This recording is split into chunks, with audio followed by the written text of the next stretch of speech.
నమస్తే, welcome to Suman TV. నేను మీ Amarnath. Present మనం విశాఖపట్నం భీమిలి నియోజకవర్గం తిమ్మాపురం బీచ్ దగ్గర అయితే ఉన్నాము.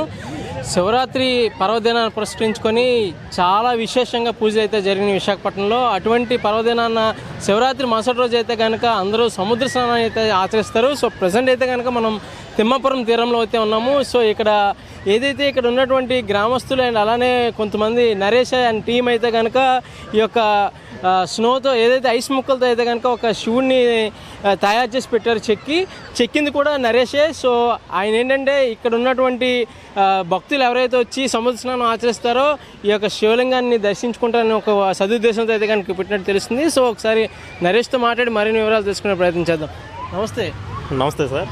నరేష్, అసలు ఈ ఇనిషియేటివ్ ఎలా తీసుకున్నారు?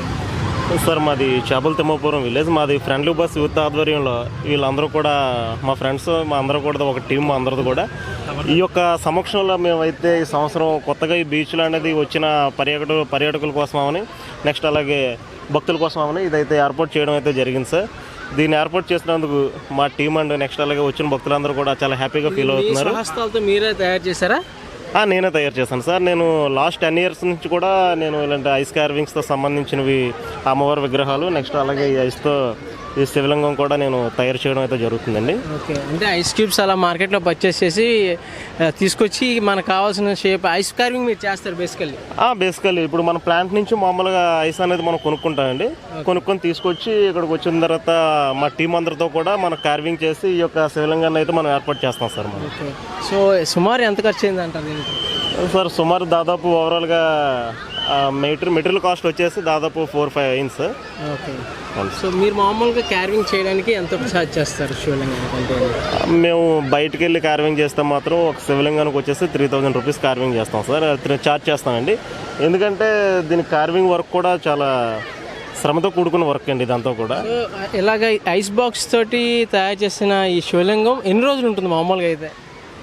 సార్ ఇప్పుడు క్లైమేట్ పరంగా అయితే మనకి ఉదయం నుంచి సాయంత్రం వరకు అయితే ఉంటుందండి. అంటే ఎండ తక్కువగా ఉన్నట్టయితే అసలు యాక్చువల్లీ ఇది ఈరోజు ఎర్లీ మార్నింగ్ 4 o'clock అయితే మనం చేయడం అయితే జరిగింది. ఇప్పుడు దాదాపు 6 hours వరకు అవుతుంది సార్. అలా అంటే ఈ మధ్యాహ్నం వరకు ఉంటుందా? మధ్యాహ్నం వరకు తప్పకుండా ఉంటుంది సార్ అది. ఓకే. సో ఇది కరెక్ట్గా ఉండడానికి ఏమైనా యాడ్ చేస్తారా? అలాగే లేదండి, అదేం లేదు సార్. ఇదంతా కూడా ఐస్ క్యూబ్స్ అనేవి అంతా కూడా ఫ్రెష్ వాటర్తో కాబట్టి మినిమం ఎలా లేదన్నా 6 to 12 hours మాత్రం పక్కగా ఉంటుందండి ఇది. ఓకే, దీని ఆకారం అనేది. Okay, thank you sir. అలాగే మా టీం అందరూ కూడా వీళ్ళందరూ ఇదంతా ఈ యొక్క దగ్గర ఉన్నటువంటి గ్రామస్తులు అందరూ కలిసి యూత్ అంతా కలిసి అయితే కనుక ఇలాంటి గుడ్ ఇనిషియేటివ్ అయితే తీసుకొచ్చారు. అండ్ అలానే ఇక్కడ మనకి స్పెషల్ పర్సన్ ఉన్నారు. ఏదైతే ఈ బీచ్ని ఎప్పుడు సముద్రాన్ని క్లీన్ చేస్తున్నటువంటి సుభాష్ గారు కూడా ఉన్నారు. ఎంతమంది జనాలు వచ్చినప్పుడు జనాలందరికీ చెప్తూ ఉన్నారనమాట, ఐ మీన్ డస్ట్ పార్టికల్స్ అవి వేయొద్దు, డస్ట్బిన్లో వేయమని. సార్ ఆయనతో కూడా మాట్లాడి మరిన్ని వివరాలు తెలుసుకుందాం. సార్, ఇంతమంది జనాలు మీరు పర్యవేక్షిస్తున్నటువంటి బీచ్కి అయితే వచ్చారు, ఎలా ఉంది?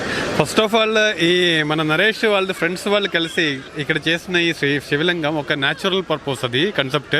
దీనిలో చెత్త లేకుండా దీనిలో పొల్యూషన్ లేకుండా ఇది ఒకసారి మెల్ట్ అయ్యి మళ్ళీ వాటర్లో వెళ్ళిపోతుంది. It is a good initiative. But only problem మనం ఇప్పుడు ఫేస్ చేసినది, ఎవరొచ్చినా పూజ చేసిన తర్వాత ఆ ప్లాస్టిక్స్ అన్ని సముద్ర లోపలికి వేసేయడం అదొకటే ఇబ్బంది అయిపోతుంది. మనం మార్నింగ్ నుంచి మనం కంట్రోల్ చేయాలని ట్రై చేస్తూ ఉన్నాం, బట్ హాఫ్ అవ్వట్లేదు. మళ్ళీ ఇప్పుడు ఏమైంది, మనం అలాగే వదిలేశారు. రేపు అలాగే ఒక పెద్ద క్లీనప్ చేస్తామని అనుకున్నారు. ఈ రోజు మనం ఇంకా ఏం చెప్పడం కావద్దు. బట్ ఇది చాలా న్యాచురల్గా చాలా మంచి ఒక ఇనిషియేటివ్ నరేష్ టీం చేసినది. ఇలాంటి వాళ్ళు వరల్డ్ ఫంక్షన్లు ఏదైతే ఫంక్షన్ ఉంటుందో వాళ్ళు వెళ్ళి చేస్తూ ఉన్నాయి. Not only ice work, fibre work, multiple work చేస్తూ ఉన్నాయి. ఇది ఒక మంచి ఇనిషియేటివ్. ఇట్లా ఇంకా నెక్స్ట్ టైం కూడా మనం ఇలాగే చేసి ఇలా మనం పర్యావరణ కాపాసి విచ్ ఈస్ ఎన్వైరన్మెంట్ ఫ్రెండ్లీ లాగా పైకి తీసుకుని వెళ్దామని అనుకున్నాను.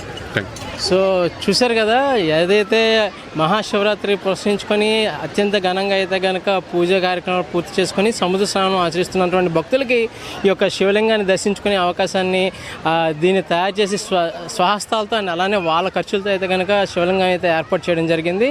కెమెరామెన్ ప్రసాద్తో అమర్నాథ్, విశాఖపట్నం, సుమన్ టీవీ, భీమిలి.